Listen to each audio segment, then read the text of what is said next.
Welcome to Creative Thrive. On today's episode, we delve into the journeys of remarkable individuals whose creativity transcends mere artistry to touch lives and foster change.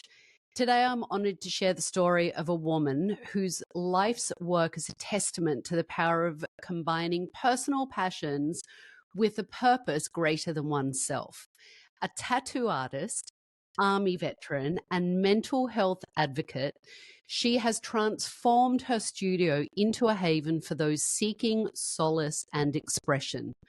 Her work, especially with clients navigating the challenges of PTSD, ADHD, or neurodivergence, goes beyond the skin, creating lasting impressions on body and soul.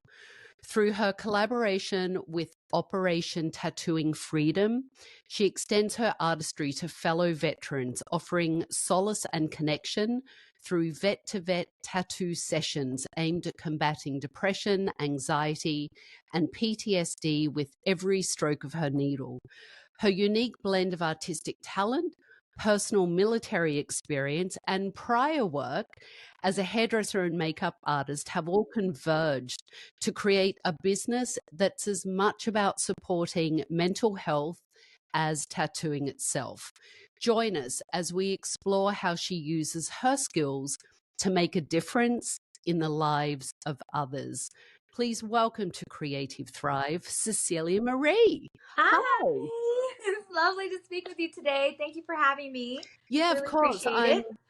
I'm so excited to have you on, to have this conversation with you, and to let everyone know I became aware of you after we were both at an event in San Diego for Vagaro, our software system. And I was MC of the award show. Vagaro were giving events out to their clients, and you were one of the winners. Yes, I was. And again, you know, for anyone listening, when you're at these events, you don't often have a lot of time to socialize and chit chat, No. regardless of what anyone thinks. So I didn't have a lot of time to chit chat, but as I was doing the introductions and I listened to you speak, I was so taken with the work that you do and the way you give back to, first of all, veterans, and to your community with some of the things that you do that we'll talk about later. When I decided that I was doing a podcast, I could not wait to have a conversation with you. Oh, that's so awesome. I feel so honored, and I'm so glad to be able to share my story because it can help somebody else as well. So I'm Absolutely. So you've been tattooing for 10 years? Yes. I've been tattooing for 10. And I understand before that, you were a hairdresser and a makeup artist. Yes. I've been a lot of different things, but makeup artist, hair, and also, I don't know if this counts, but like body painter, special effects. That kind of goes with makeup as well. Absolutely, it counts. Yeah. It leads into the creativity. Absolutely. Of it all. I also read somewhere or heard in an interview that you did that you went to art school or you studied art a while. Yes, I went to several different art schools. Before I joined the military in high school, I went to a vocational school for fashion design. Graduated from that in 2001. I did my time in the military, in the Army, did 4 years. And when I got out, I went back to school doing fashion merchandising. And I kind of, because my interest in art kind of goes everywhere, I also kind of ventured into interior design, went back to fashion, and then it kind of gradually went towards like graphic design. And then I ran out of my GI Bill money and then went to hair school. I went to Paul Mitchell, which I loved, absolutely loved. And I would hope to meet you then. So it's really kind of fun twist of fate that it brought me to you. I love that.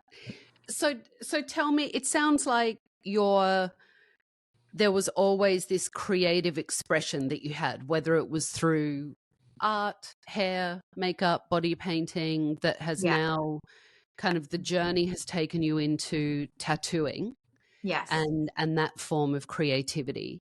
Tell me why tattooing?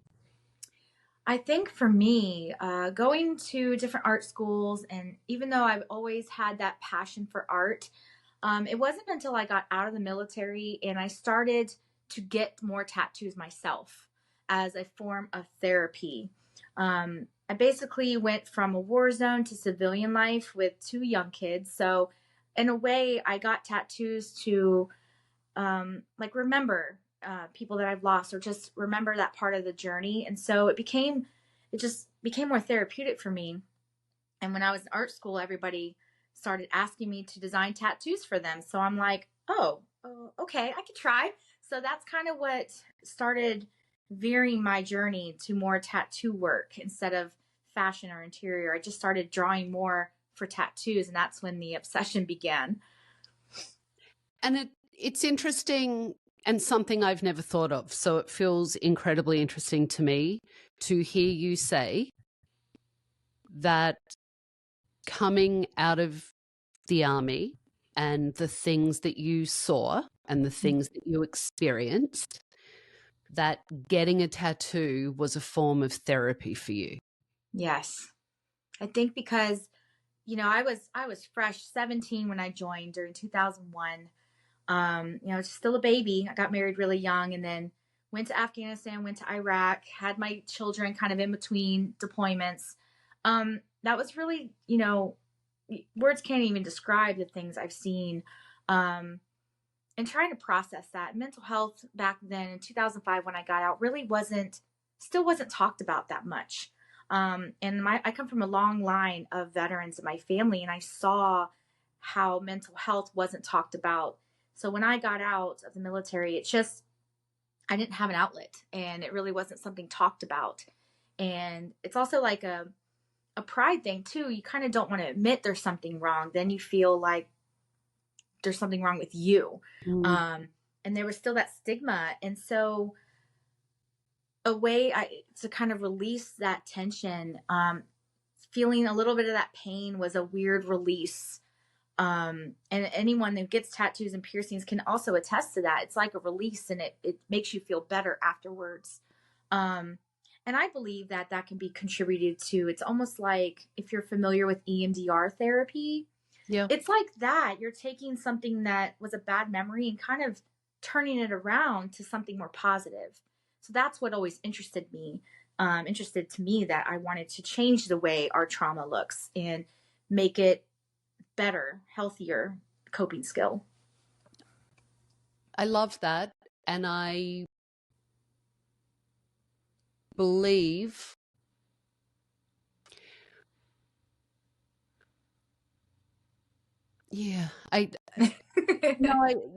I had to, sorry, I went away It's for a okay. second because you said something that is so incredibly true. Mm-hmm. Unless anyone has experienced what you have experienced, they Mm-hmm. have no idea. Correct. And that is so correct. And Mm-hmm. I can imagine Mm-hmm. and I can have empathy, Right. but I truly do not know. Right.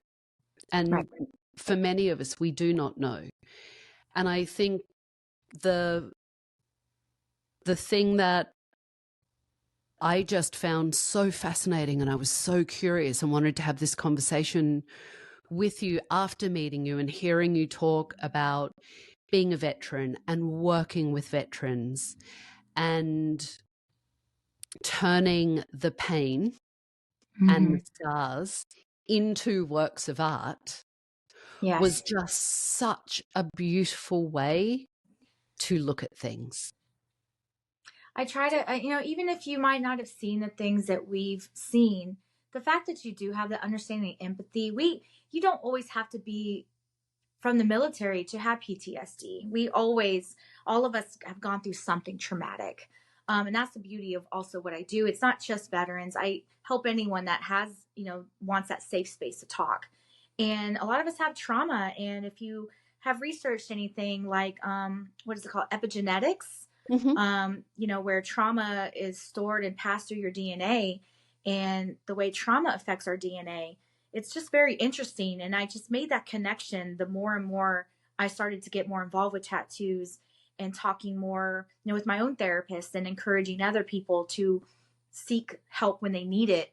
And for me, getting tattoos and giving them was so therapeutic and really made me feel like that's what I'm meant to do in this world. I knew for me to help through my own traumas, helping pull somebody out of it too helps everybody. And I think that's why we're here on this earth, is to help us kind of get through this life. Yeah, I Yeah. agreed. And I think again, when you can have these conversations and build these spaces, which we're going to talk about, that truly support, uplift, take care of community from an understanding of what the path that you have walked and the perspective that you have, it makes such a difference. In the opening, I talked about your business and your studio. You call it a safe space, and you've built a really supportive environment for your clients, particularly those with PTSD, mentioned ADHD, Yes. neurodivergence, which is a large spectrum and shows up and manifests differently for so many people. That's obviously something that you have needed is a space like that. Yes. And you recognize to build that for other people. Tell us about what that looks like and how that helps. And I believe too, when it comes to neurodivergence, and which is a term that's come out recently, and I really, it sums up kind of everything. And with PTSD, ADHD, trauma, all these things they intertwine with each other. And so, I wanted to create that space because I definitely needed it. I was lucky enough to be in a studio where they understood where I was coming from. And the only reason I left there is just because it was a large studio. I left on great terms, and they always knew I wanted something private.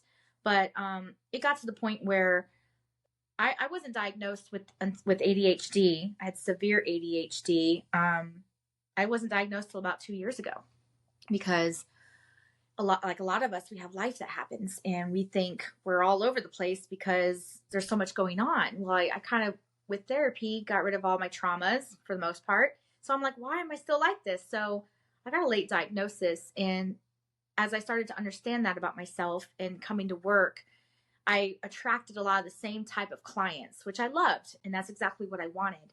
And so it just got to the point where I knew I needed to have my own space. And so I made that jump, and I started planning, and I was always communicating that with, people around me.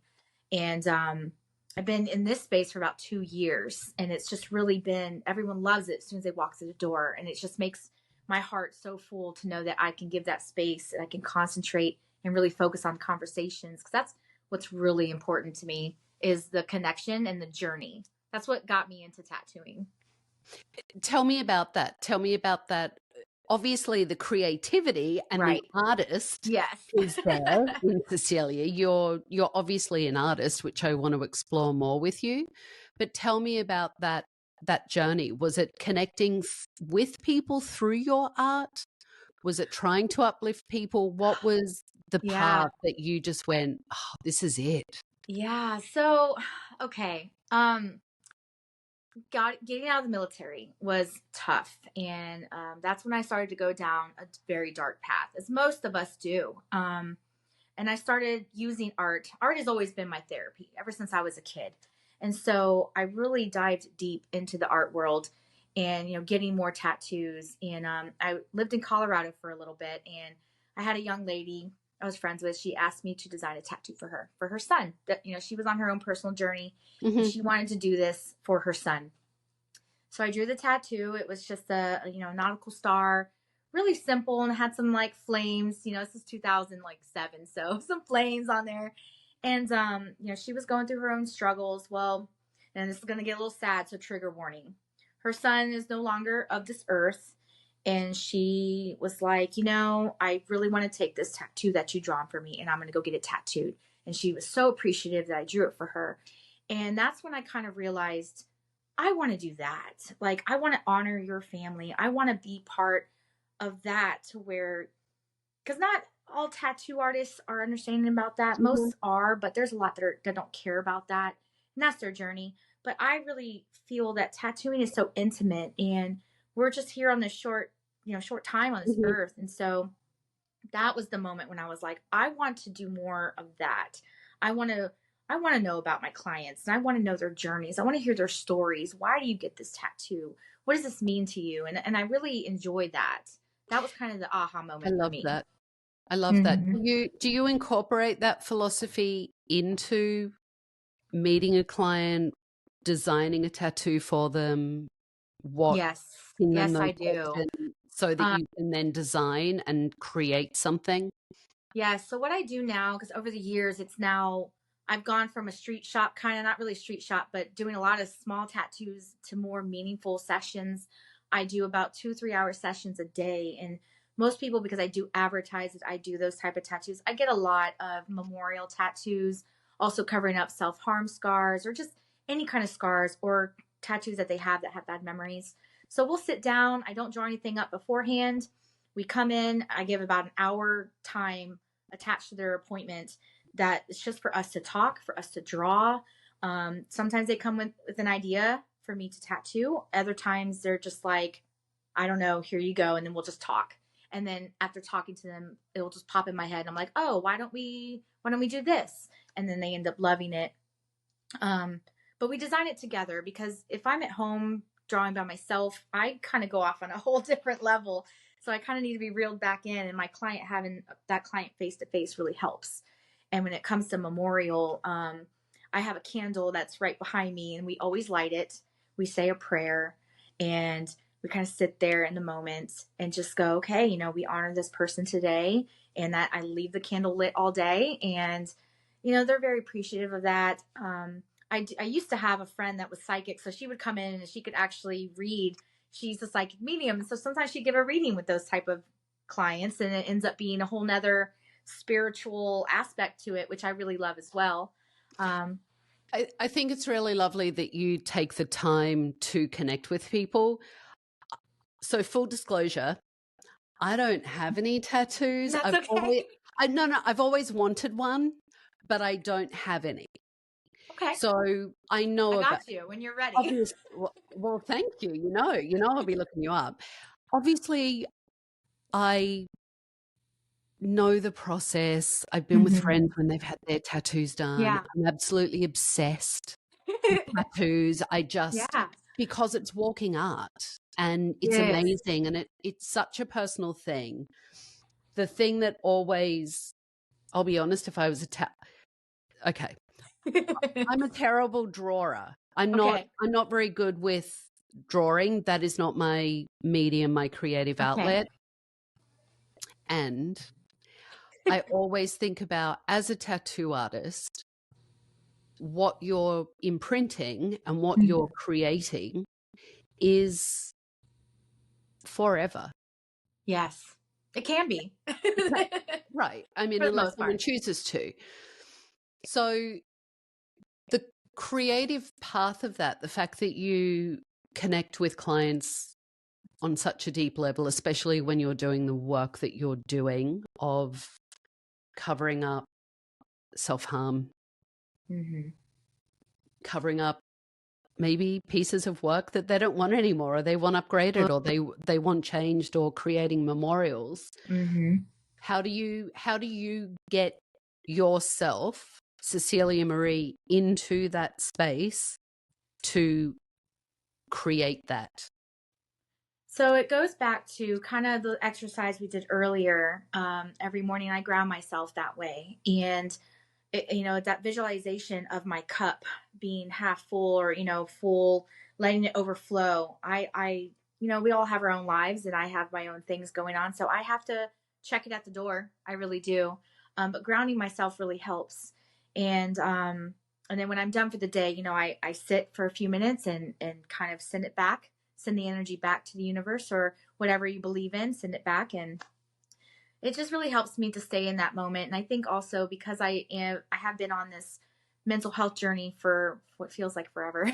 um, I'm able to kind of put myself outside of that. But also, I use my personal experiences, and this is why I didn't become an art therapist. I was trying to do that. There are rules when it comes to therapy and your clients and telling them about certain things of Mhm. yourself. So that's why I use mental health advocate, because then I can tell parts of my story to relate to my client, to let them know, hey, you're not alone.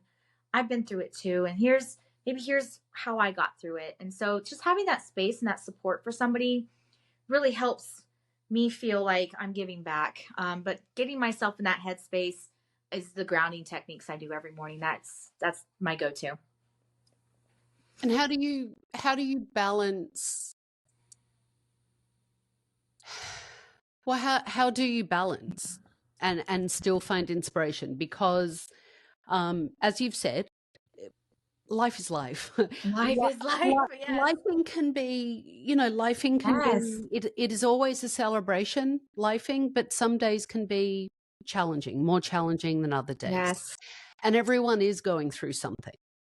Absolutely. And I think with some of the conversations that you're having, with being such an advocate for mental health, for the work you do with Operation Tattooing Freedom, which I want to talk about as well.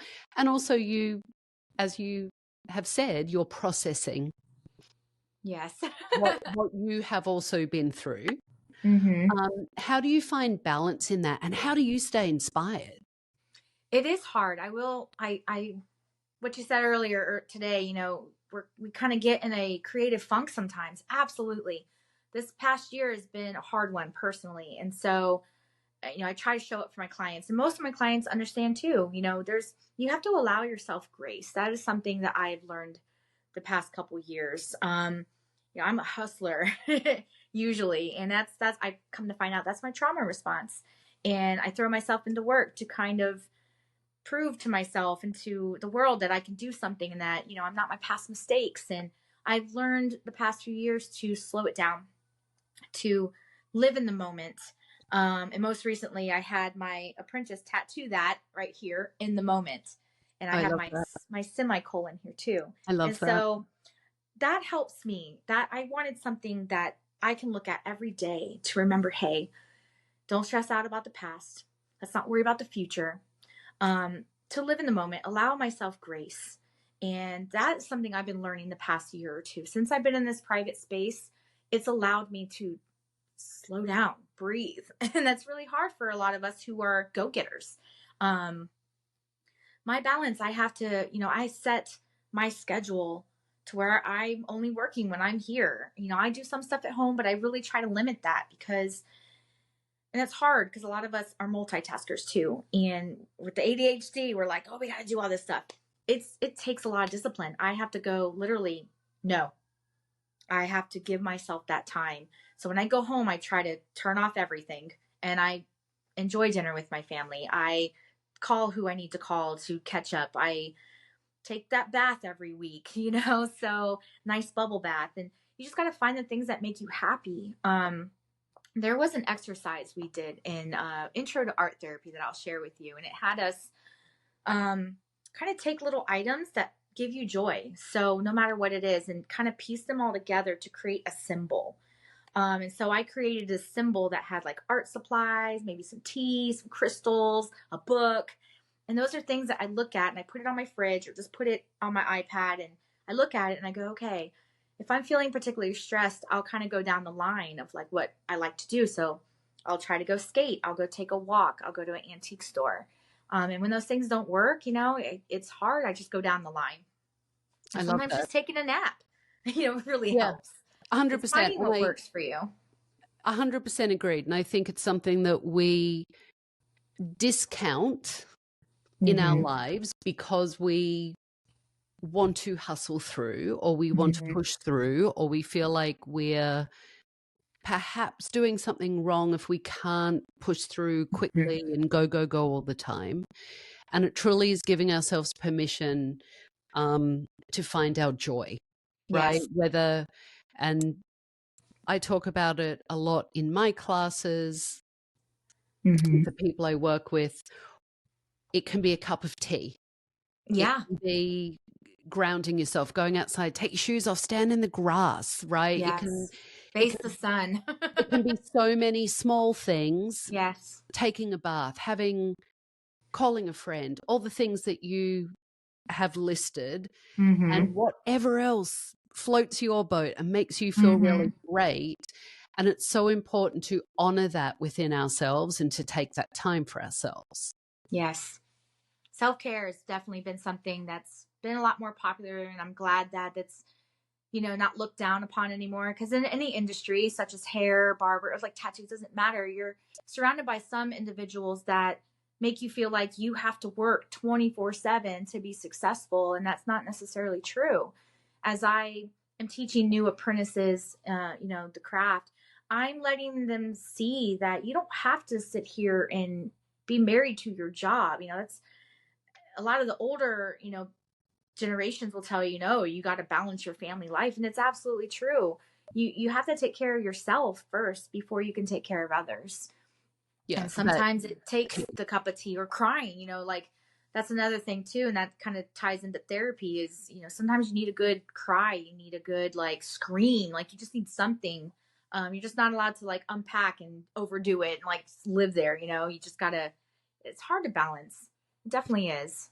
Yeah, I think, the thing that, again, when I first heard about you and met you briefly, that I thought was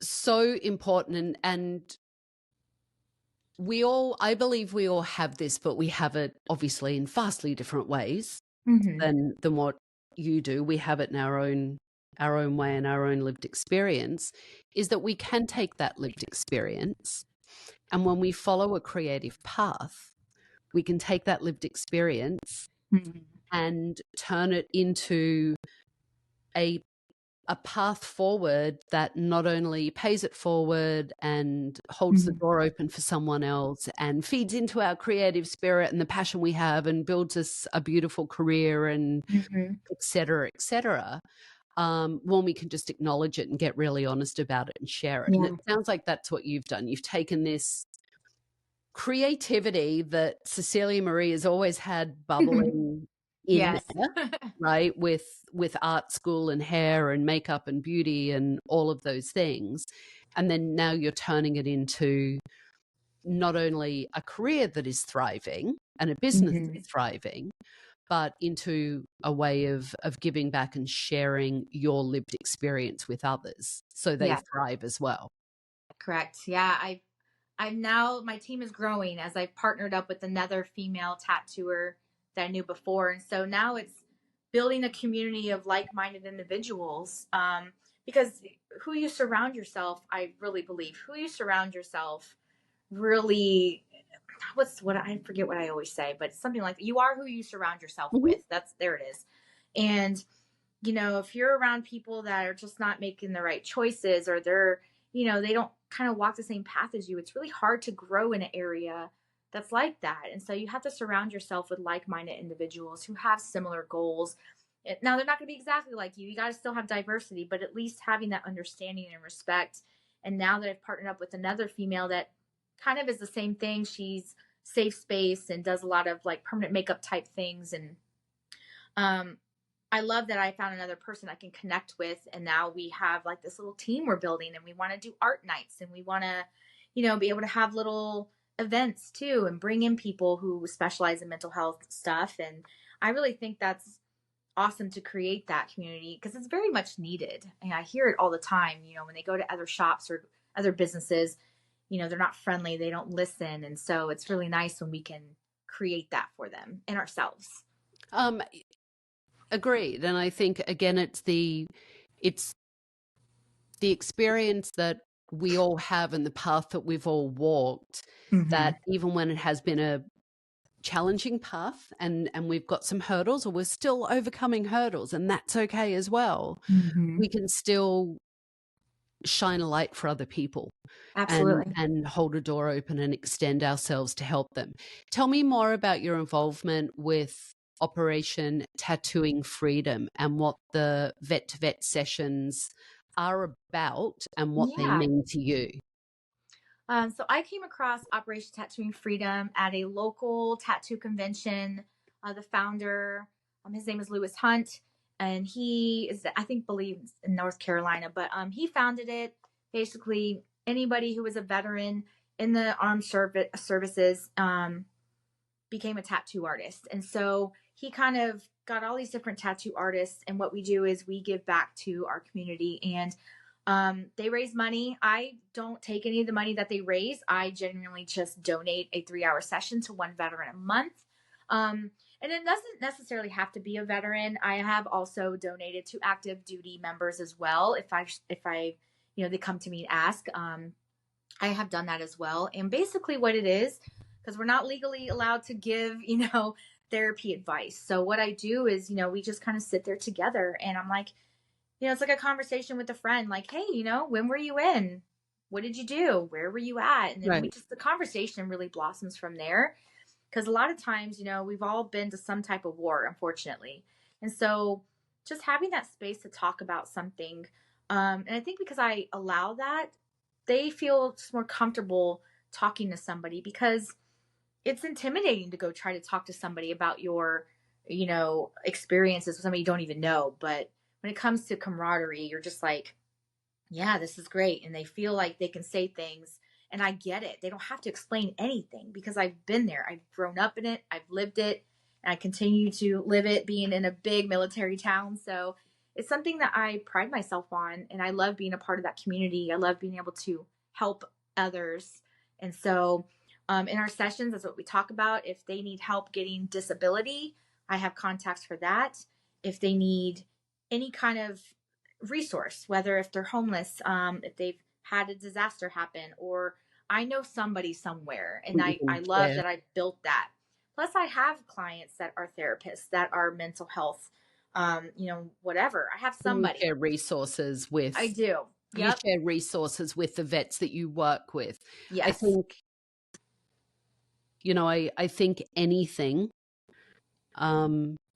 veterans are such an undertaken care of community of really individuals, right? It can be. They can. I think veterans are just so undertaken care of in the community. Absolutely. In so many different ways, that the connection and what you're doing, and to be able to, again, have a conversation peer to peer, and create something that can bring a positive memory. When you look at it, you have a great memory, or you change your mindset in something, is really such a great way to show creativity, and also to help, and to be an advocate for people, and make a positive impact. What advice would you have for any? It could be an aspiring tattoo artist, it could be an established, it could be someone in a different beauty field. A lot of people listening are not in the beauty space at all.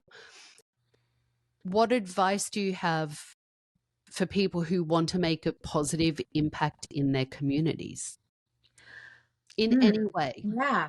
I think for a lot of people, it's almost that intimidating factor again. It's like they don't know where to start. They don't know how.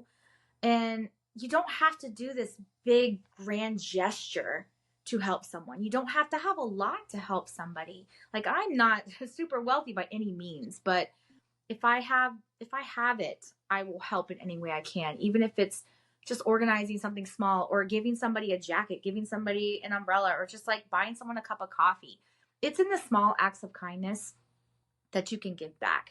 And sometimes you don't even have to be the person that's giving back. Sometimes you can just be the middle person. And I've had that happen recently, maybe about 1.5 years ago, talking to my client kind of about my family. My father is also a Desert Storm veteran. And like a lot of our older veterans who are 60 and older, it's different for them to where the VA isn't helpful.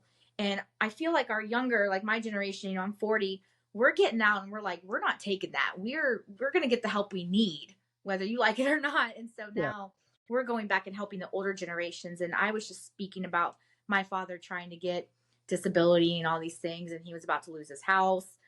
And so, this was very fortunate this happened. My client's mom overheard this, and she was touched by the story. She had a brother that was in Desert Storm, and they've lost touch because of his mental wellness as well. So she was like, she recently inherited money from an estate, and she wanted to give back to a veteran, and she wasn't sure who she was going to donate to, another nonprofit. And when she heard that, she stepped in and was like, I would like to help pay for your father's mortgage for a year. And I was just like, wow, what? And so his mortgage was only $900, and she was like, I'm going to give you $12,000. And I was just like, even though it wasn't for me, but it was for my father. And I was like, wow, at least I can be a middle person. Even just talking about it got him the help that he needed. He didn't lose his house. And I feel like just the more we talk about it, even just spreading the word, sharing it online, like that's a way to help. So no matter what business you're in, no matter what trade you're in, even just the small acts of kindness, talking to each other, and that's where you start. And that's where the networking comes in. And it all starts with a conversation. Yeah. It doesn't have to be a grand gesture. I agree with when you say a lot of people don't know how to start because they think it has to be right. It doesn't have to be big, right, and grand, and it can feel overwhelming.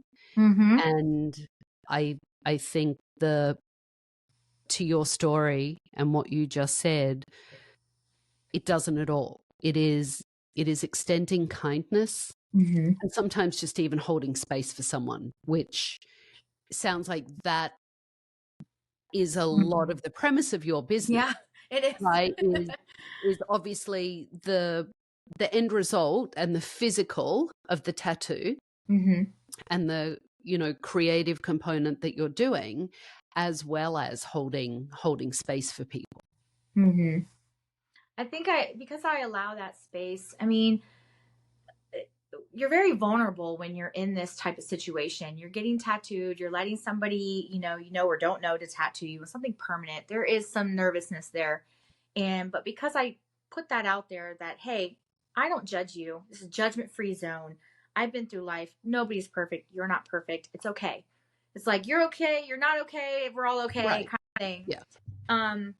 And having that space really helps people, and it stays within me. I kind of have that client, patient, or however that works, confidentiality, and to where I'm not going to judge you, and you can be who you are. And we all make mistakes, and just sometimes being that one voice can help so much. I've had my own journey, and all it took was somebody to say the right phrase for me. And I'll give another trigger warning here. Years ago, when I got out of the military, I did not want to be here anymore. And I went to the VA hospital, and the doctor said something to me that it clicked. It just clicked with me. And it was like, so I always say this to everybody else too, is sometimes, you got to find something to live for, even if it's not for yourself. And that really helped me. So sometimes I just try to be that one person that can say just the one thing that you might need to hear. And it's just in those small acts of kindness. Yeah. That's really how it helps. Yeah. One of the phrases I use is, it's, turning the light on for someone. Just if someone, right, if someone can't see for whatever, or there's too much crap in the closet of their head or their space or whatever it is, just shine that light bright enough and just give them a little extra beam, to light the path. I think we can all use that. Absolutely. Whether we want to admit it or not, we can all use that, and we can all share that with people. Mm-hmm. What does giving back feel like for you? Because it feels, here's what I'm hearing. Okay. I'm hearing a woman that grew up in a military family, right? That's a whole... Yeah, that's a whole other thing too. But that's a whole experience within itself. Right. That is a military veteran herself, and a mother, and is really such an advocate now, from everything that you're sharing with us and what I know about you, for veterans, but also people that are going through some challenges, to help them through that. So what does giving back feel like for you? I feel like as we get older, we become the person that we needed when we were younger. And so that's kind of been, now that I have children that are reaching ages of adulthood, and now they're, we all start to see the patterns of our lives. And, I want to be that person that I needed when I was younger. And giving back, I really also believe in karma and energy coming back. What you give out comes back around. And so I really feel like the more you give, the more the universe will give back to you. And so it just makes me feel good knowing that I've helped somebody, even if I don't get anything out of it. It just makes me feel like that's my job, my path. And it just gives me a sense of fulfillment I can't even describe. No, you described it perfectly for you. How does that feeling, though, that feeling of when you're helping other people and you're supporting other people, right? The giving back of it, how does that feeling contribute to your creative journey and to keep walking your creative path? Let's see. It helps for the times when I do feel lost or I feel tired, overwhelmed. It just, something will happen that will remind me why I'm here and what I'm doing and what I do is important.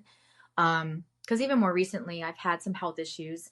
Nothing too crazy. Just, I have to have carpal tunnel surgery, and it's scary when our livelihood is our hands. And, most of us who are self-employed don't have a retirement plan. So, that's what, I keep thinking, well, what would I do? Why do I do this? And, what happens if I can't do this? What would I continue to do?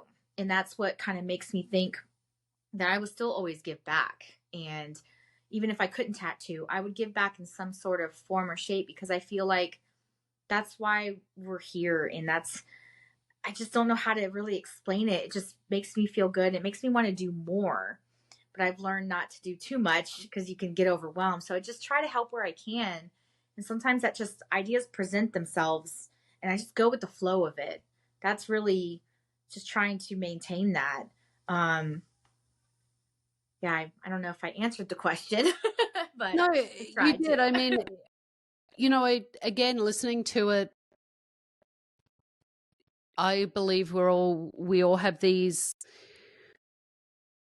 gifts within us that we bring out in many different ways. And it truly sounds like one of the inherent parts of you is to give. Yes. You are of service in every sense of the word, right? Like many of us will use the expression, we want to be of service. Yes. And it is true and it is genuine and we mean that. And you truly feel like a woman who is of service and you have been of service for your country, and are still showing up, being of service for other veterans, other people, people that need a little help, support, and love. What you're saying with the service, that definitely resides with me and my personality. And not that if anyone believes in astrology, I'm a Virgo, and we are very service oriented, very detail oriented, and I feel like I thrive in those areas. And so that's, I like to plan, I like to do those things, and that really, as a hairstylist too, I learned so much how to serve our clients. I brought those things over to this because that's what we're doing. Really, we're providing service, and I think that's where I really thrive in any type of medium it is. Yeah. As a veteran and an advocate, what message do you hope to convey to other veterans through your work and your advocacy? I think the main thing is a lot of us, when we're going through things, we feel alone. That's probably the biggest thing, that nobody knows what we're going through. I don't want to burden anybody, whether you're a veteran or not. It's just you feel like you have to handle it yourself. And it's okay to not be able to do those things. And it's okay to let your guard down. It's okay to admit that you don't have it together, and it doesn't make you a bad person. I think that's probably the biggest thing I've learned, and try to let people know, like, hey, it's okay. And we can get through this together. You're not alone. And that's the main message, is you're not alone, and there's help out there. You just have to reach out and ask. And that's hard for a lot of people. Yeah. And that's part of my business. What I named my studio is Sweet Surrender Studio. That's part of it too, where your sweet surrender is kind of like surrendering your pride, your ego, and realizing, hey, I've made mistakes, or I can't do this, or I'm overwhelmed. And it's okay to be like, hey, let me just stop everything. Let me take a step back. Sometimes we need that. And it doesn't make you bad. It doesn't make you, a failure, because you learn from every single We thing. all need to learn to surrender in Exactly. whatever. So that's what I actually have tattooed on my chest, is sweet surrender, because, it's okay. We have to do that. Absolutely. Do you believe that people have callings from the universe? Yes, absolutely. Absolutely. Because I've had some crazy things happen. And when I have a lot of goals. I've always been goal oriented. And whenever I have a goal set on something, if it's just is not working out, no matter how hard I'm holding on to it, I've learned to let it go. And when I do that, the universe likes to go, hey, guess what? We didn't make this happen because we had this lined up for you. So then I let that go, and it brings me somewhere else. Totally, totally unexpected. Like, for instance, I never wanted to go to hair school. My mom was like, you should go get your hair license. And I'm like, what? I'm fashion, okay? And so I went, and it ended up being the best experience of my life. I went to Paul Mitchell here in Virginia Beach, and I learned all the stuff, fake it till you make it, and just like all the, what do they call it? Tropes. What they teach you. And they taught me how to be a freelance, and how to be self-sufficient and be a great stylist, and all these things. And I took that and just went to, and it led me to body painting, which then led me to this and led me to that. And then all these skills landed me here. So I really see how my journey ended up here. And it's just like, sometimes you can't hold on too tight to certain goals. When you let go, that's when the breakthrough comes. And it's insane. It's happened so many times. So I've just learned to let go. Yeah, 100%. And I also think that pivoting, right? Yes. And pivoting and being able to lean into what is that expression that you're right, you're trying to express yourself in a certain medium.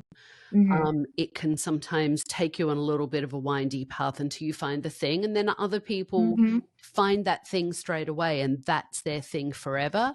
And both are perfectly fine and perfectly great. But it requires surrender from both. How, because you believe that people have callings from the universe, and it's obviously given you a trajectory through the different parts of your career and the different processes to where you are now. Is that do you feel like it's part of that choice to honor and lift others up to heal the trauma that came about in their calling? You feel like that's part of your I think so. destiny? It's definitely our trauma. As much as we don't want it to define us, it does help contribute to who we are and how we overcome. And I find sharing the journey helps others, and that's what I needed. I kind of did it on my own for a while, and I don't want anyone to feel that. Sometimes you just need that one person to hear you out or just listen. And I really feel like it only takes one person to really change that for you. And I'm so passionate about it, because I've lived it. I continue to live it. And I have loved ones that, go through that too. So I just really feel it just fills you. And I can't imagine myself not being able to do that. So I think I answered that. No, you totally cool. Did. It feels like a calling for you. It does. That's why I asked that question. It feels very much like it is truly part of your calling. Yes. And it feels like your artistic expression The way it outwardly manifests is in the art that you create and the tattoos that you create, but it feels like that is part of your calling. Yes. I've had a lot of different, careers. I've done all sorts of things. And I think this is what really I've had my mind on for a long time. And it took me a long time to get my foot in the door. And once I got in there, I just want to open the door for others to help. And when I'm training other people or inviting other artists into my space, I want to make sure they're on the same journey as well. And I'm seeing it across, not just in my area, I'm seeing it everywhere. On TikTok, on Instagram, there are other like-minded individuals opening these spaces, and it's successful. We're changing things. It doesn't have to be the same old way. There's someone for everybody. Yeah, there absolutely is. And I think the more of us that can share parts of our journey, our celebrations, because we should share our celebrations. Absolutely. And our challenges, that we feel comfortable sharing. I think we should share both. We shouldn't just talk about the challenge side, because there are also celebrations there. It is the balance of both. Yes. And it is okay to celebrate you, and it is okay to say, I've done That's hard too. done a great job. And it's hard for many people, sure, but it should be a balance of both. And I think absolutely. It's important to do that and to have these conversations. And you're right. There is a way to connect for many of us, whatever it is that we're looking for and whatever it is the support that we need. And the more people that keep advocating, as you're doing, and having conversations, the easier it is. As we start to wrap up, I have 2 questions, and then I like to do a recap. Absolutely. So one of them is, do you believe creativity is nature or nurture? Ooh. Oh man. I feel like it could be both in a way. I feel like some of us are born with that creativity. And we were actually just talking about this. There's a lot of people that are passionate about certain things, and you don't have to be born with something by nature.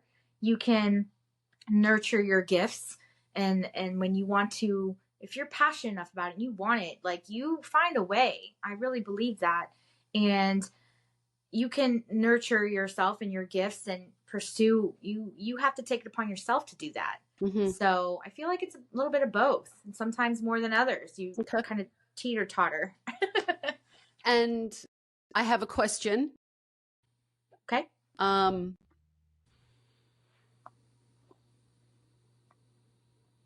Because I'm curious. Okay. I cannot imagine, right, not having had your life experience and not having your lived experience, I can't imagine that being especially active military is very creative. And I'm not, and that is not demeaning. No, I understand what you're saying. But you are busy.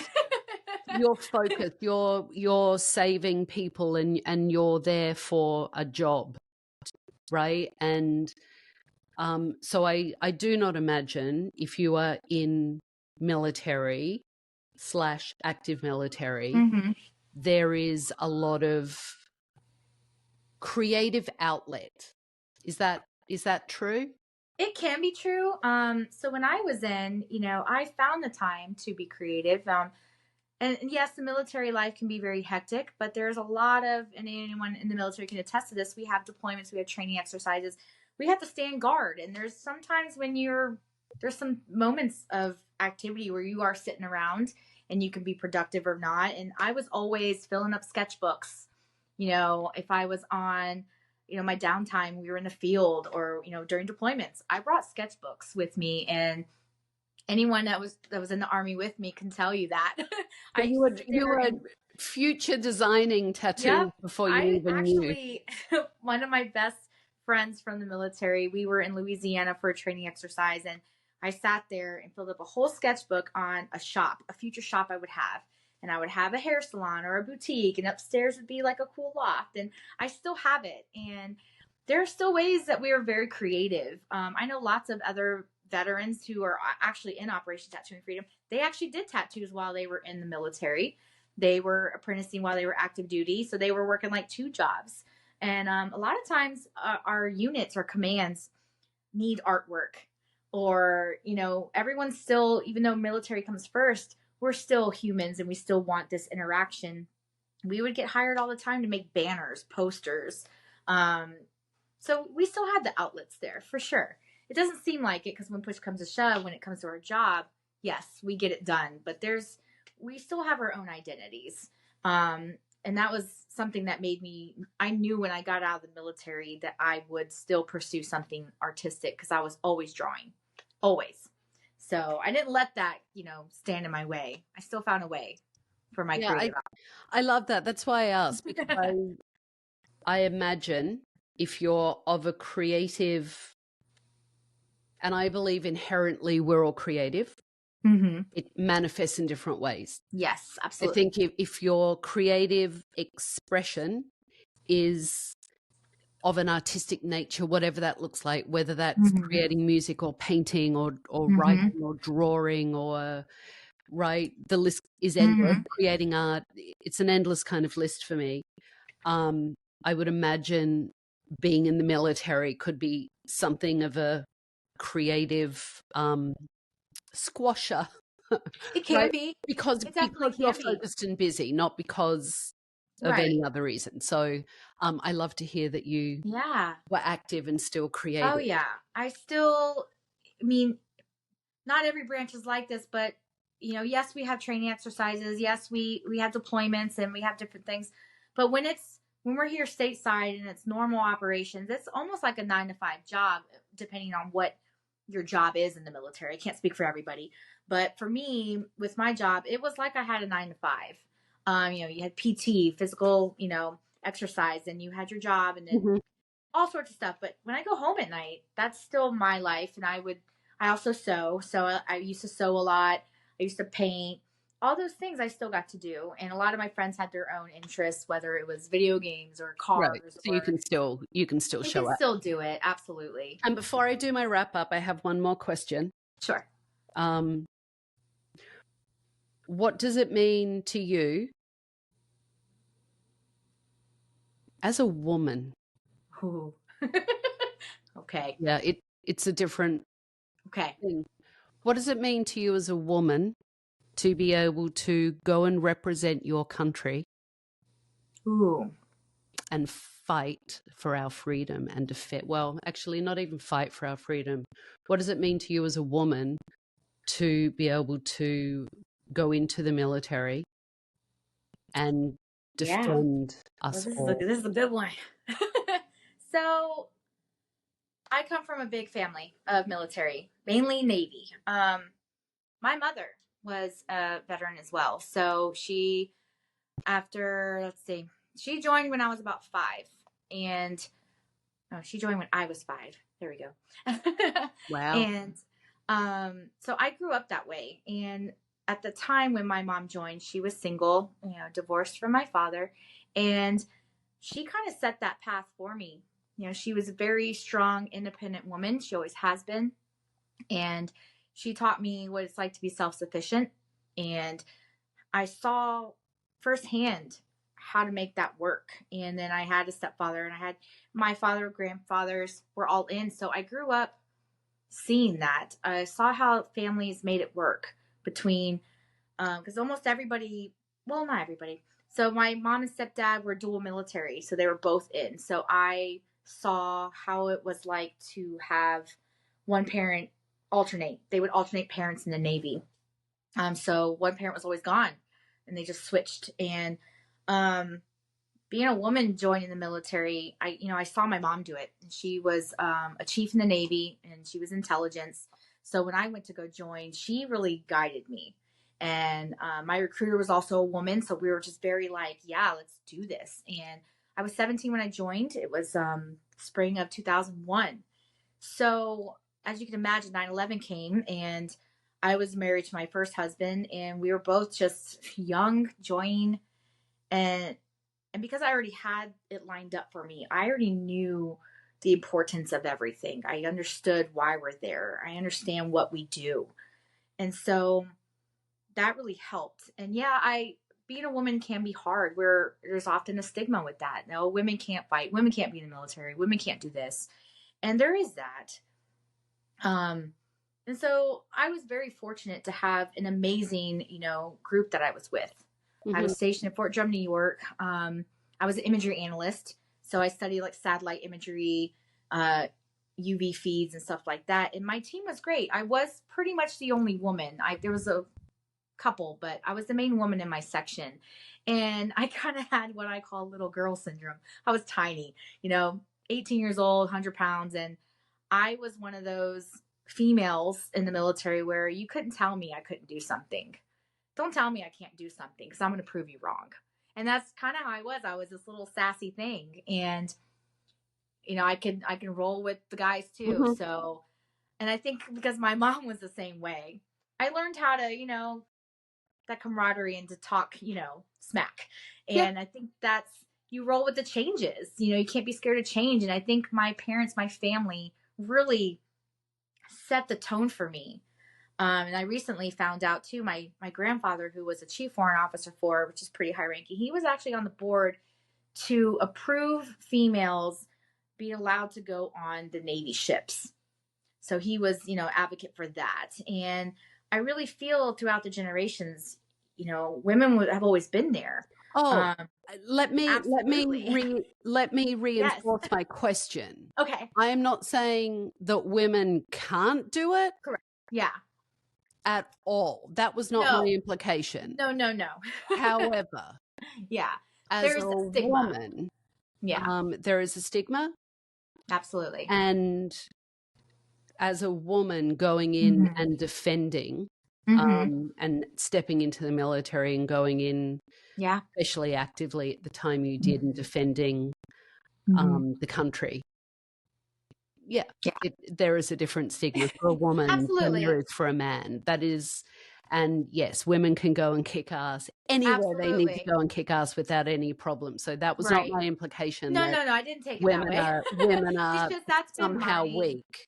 That's been what I've faced in the past, and not necessarily when I was in. It was when I got out, and now as a veteran, and the only reason I brought that up is because I've had comments and people on the internet being trolls. They try to say that women have no place in the military whatever, which is ridiculous. That is not the story that we play here, and we don't we don't play that. That's awesome. Clearly you are from a military family and a background. That doesn't always mean that even if that is the path that's put in front of you, that is the path that is taken. So, I mean, now kudos to your mother for being in the Navy as well as a woman and so high ranking, and obviously to you and all the service that you and your family have given. Well, thank you. Country.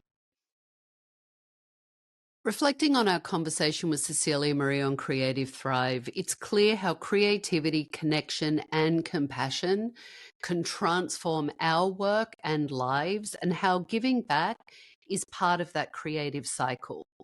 Cecilia Marie reminds us that it's in the everyday moments, the listening and the holding space, that we can make a real difference in someone else's journey. She reminds us that we never know what someone is going through, and when we can take the time to listen and hold space, we can change and support people in profound ways. And her take on giving back, that it's not for the thanks or for the return, it's because kindness and generosity are the marks of a purposeful life and service. But here's my personal highlight. Openness as a superpower. Cecilia Marie's bravery in tackling the tough stuff invites us to do the same. She's not just creating art, she's creating spaces for healing and conversation, proving that our creativity isn't just for us or about us. It's a bridge to connect, heal, and transform others also. Cecilia Marie, thank you for sharing your wisdom and heart on Creative Thrive today. And to everyone listening, let's take her insights to inspire us all. Your creativity and story aren't just your own. They're gifts to the world, ready to spark change and foster connection in ways that you can only imagine. Never underestimate the power of sharing your unique story. You have no idea who it can help. And if you would like to dive deeper into your creative and personal growth journey, then join me at Thrive Hive, where we explore these themes further with live monthly classes and a library of content. Learn more at thrivehive.co. And please support Creative Thrive by following, liking, and subscribing on Apple Podcasts, Spotify, or your favorite podcast platform. Your engagement helps us to keep illuminating the paths of these inspiring creatives. Until we meet next time, keep nurturing your creative spirit and don't hesitate to let it soar. See you next time on Creative Thrive.